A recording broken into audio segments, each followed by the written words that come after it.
So let's spend a few minutes examining the market and what some of the key considerations are there. Remember that with the product market fit pyramid, it begins at the bottom. It begins with the target customer and what their unique needs and wants are. So that fundamentally is what we're talking about by the market. It's your target customer. Those target customers could be existing customers if you're already in business as a company. And maybe there's some underserved need that they have. Alternatively, if you're trying to reach a new category of customer, or if you're a startup, you have no existing customers. So it's all about the potential customers and what you could do for them. Underserved needs are the second layer on top of that we'll examine. And here with underserved needs, what we're addressing are what needs might your product address?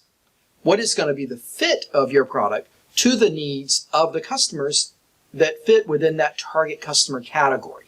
So again, we're looking at the lens of needs from the perspective of the target customer that you've identified. A couple of key considerations as you think about identifying this target customer and their underserved needs. One, you want to get some sense of, are the customers happy with the current solutions in the market? Secondly, do competitors appear to be successful in delivering those solutions? Is the pricing of those competitive solutions appropriate, given the value that it serves for that target customer?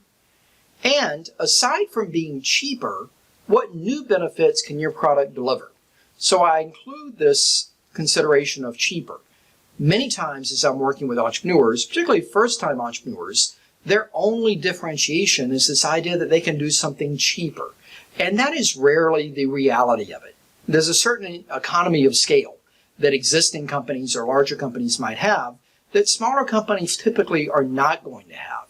So if the only idea that you have regarding how to differentiate your product is to be cheaper, that might not be reality unless you have something that's fundamentally different in how you're going to design or develop or deliver your product that's going to make it sustainably cheaper and harder to replicate by competitors. So set aside the idea of cheaper being a competitive advantage and think about what you might do that is different or new or high value.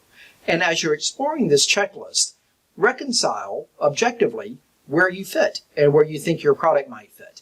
If customers are happy, if they're paying a price that they are comfortable with from existing competitors, that might signal that that's not the right market for you, and you might want to think about something else.